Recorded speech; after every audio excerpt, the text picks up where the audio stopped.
Good morning. Welcome to the Porthole to Justice, the window to the truth. I am your host, Amelia Duran, and it is September 11th, 2020, and predatory targeting. My guest today is Sahar Chinyere, and she's a photojournalist. I'm going to go ahead and give her a call.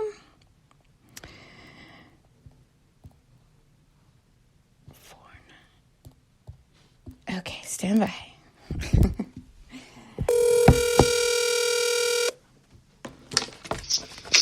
Hi, Amelia.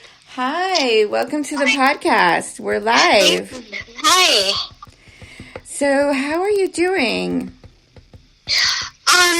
Actually not so great. I know I always tend to sound upbeat, and I'm very optimistic. Did you still have the same phone number you had? I'm not going to say it, but I just pulled it up in Messenger in case I needed to call you. Yes, I do. Okay. So basically since October 2018, it became very obvious when I was trying to... Before we get started and we go into... I know there's a situation, but just very quickly... introduce yourself to the audience and just share briefly a little bit about who you are. Yes, I know. I just realized I forgot to do that. I'm sorry. That's okay. Okay. So, yes, my name is Sahar Chinyere. I am a human interest photojournalist, and part of it evolved because of the way I've always been, but part of it evolved because of some specific experiences that I've had and I was uncovering the puzzle pieces about. And I started talking with people, largely with the help of the internet, because otherwise I think, even though people have generally found me to be a bright person, I would have spent my entire life and never have found out like half the things I've learned that are going on, that a lot of traumas that have been inflicted upon me, including sexual assaults, have been orchestrated. And by basically a shadow puppeting, shadow government, if you will, network of people, that they're using prescribed traumas, including a favorite one. I would say their favorite one seems to be the sexual assault, sexual abuses, rapes, because technically, legally, they have some distinctions in those definitions, but they're using those to get certain effects to help their control. It's all about being able to shadow puppet people.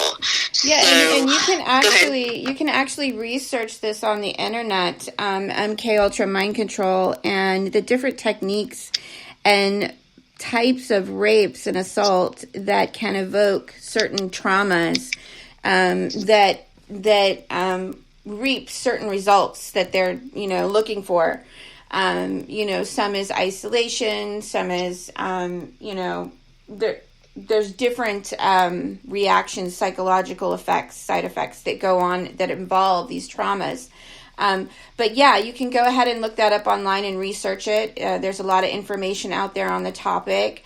But you recently, wait, before I get into your situation, really quick, talk a little bit about your credentials. Well, I've been fortunate to have, and please let me know if I need to change back off of speaker. I changed it onto speaker so I could kind of help coordinate with the other device to play something soon and what have you. But what I can do, if the speaker causes a problem, I can just toggle back and forth instead of leaving it on the whole time. So I've been very fortunate with my education. Both the people believed but not known to be my parents, I've become increasingly suspicious they might not be my parents because they're very involved in this network, and the types of things they've done, basically everybody else I've talked with has said they could never imagine doing such a thing to their own child, son or daughter. So I don't know that I'm questioning, it's something I would like checked, is if they're really my biological parents or if they always set up to be using me for this network, because I don't, with the exception of two very brief events, I don't have memories from before I was age 6. And they told me my whole life that that's normal, and they obviously know better. I did not, but now I do, that that's not normal. So they had some motive to be telling me the lie that it was normal to not remember things before age 6, except I remember two brief events less than 1 hour each that still don't really help me to know if these people are my parents or if they just came into my life from age 6, basically, in those roles. And so they've both done, frankly, shadow government work. The person believed to be my father is no longer alive. I'm not sure about the first stepfather, but the same goes for him. He was in this network heavily.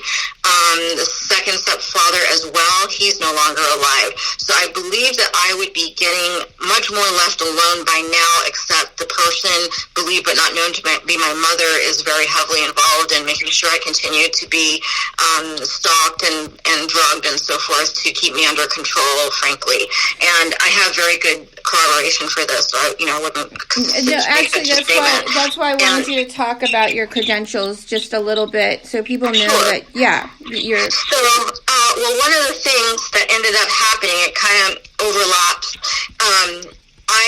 They're both university educated, and it was basically there was not really any question if I was going to pursue university education, because everybody I know closely, including but not limited to them, their siblings and so forth, are all university educated. So it was just taken for granted that I was, of course, going to go to university. And I was very fortunate because I had always worked very hard in my studies, and also I've always been interested in extracurricular activities and volunteer community service. So I actually received good offers, including for full merit scholarship to go to university. And so I started at University of Maryland in Baltimore County, County. I had the title, which I've had, I graduated with the same title, even though I transferred to a different university, of University Scholar. That's the highest merit scholarship that the university as a university provides. And what my distinction I'm making is there are some other very prestigious merit scholarships, such as the Fulbright Scholarship, which the dean was wanting me to pursue.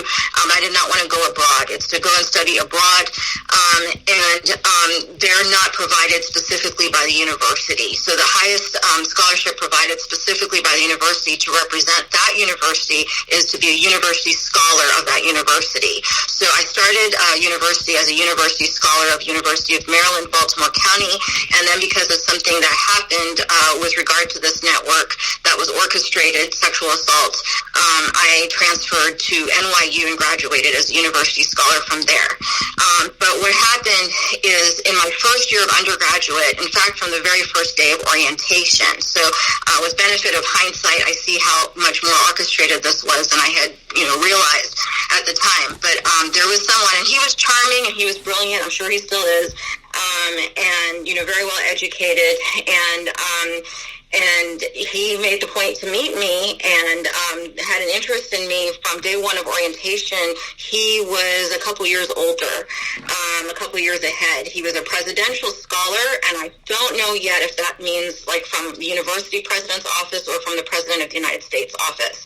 I've been meaning to find out. Anyway, so he was a speaker at the orientation, and he also took an interest in me, and we started dating, and basically, ultimately, he